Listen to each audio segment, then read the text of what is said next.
Alors, je disais tantôt que la phase orale s'étend de 0 à 18 mois et cette période n'est pas rigide pour dire que ce que nous allons expliquer comme manifestation de cette phase ne se vivra que ou c'est exclusivement de 0 à 18 mois. C'est des manifestations que vous pouvez observer même au-delà de 18 mois. Et parfois les acquis des enfants ou un certain nombre de comportements des enfants et s'étend sur l'autre phase. Et donc, c'est à titre de référence ou c'est juste pour dire que c'est dans cette période-là qu'il y a plus ces manifestations. Et donc, et de quoi est fait en fait cette phase? Ou qu'est-ce que vous pouvez observer dans cette phase? Nous avions dit 0 à 18 mois, ça fait 1 an et demi. Et qu'est-ce qu'on observe généralement? C'est que tout ce que l'enfant trouve au cours de cette période, il apporte à la bouche.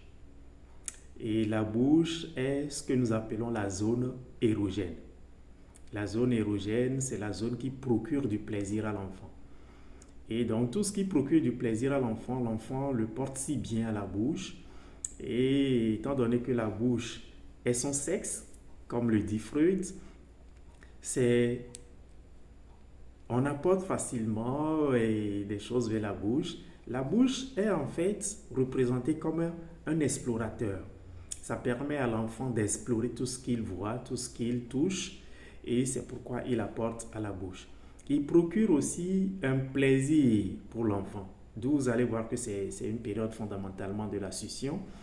Et l'enfant prend du plaisir à sucer, il prend du plaisir à téter sa maman.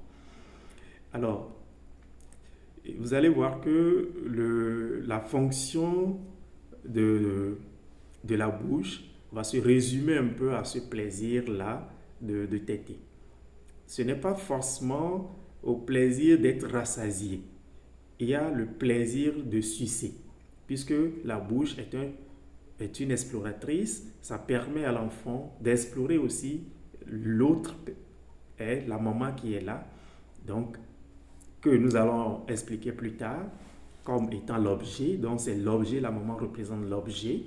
Et donc pour l'enfant, il suce, et il explore, et non seulement il se rassasie parce que il prend du lait, mais aussi mais l'autre zone érogène, donc je disais que la zone érogène c'est la zone qui procure du plaisir. L'autre zone érogène c'est la peau.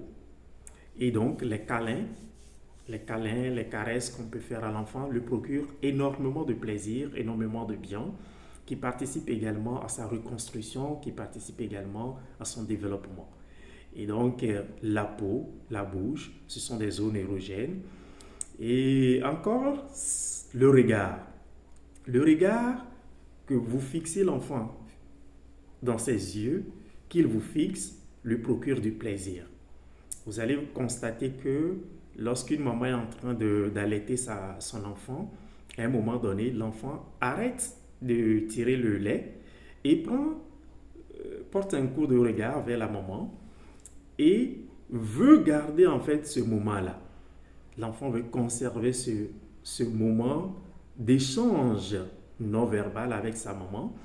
Et donc, c'est un moment qui lui procure énormément de bien, énormément de plaisir et qui participe à son développement. Alors, il y a une chose que nous constatons qu'il faudrait bien y aborder, c'est qu'est-ce que les mamans font en ce moment-là.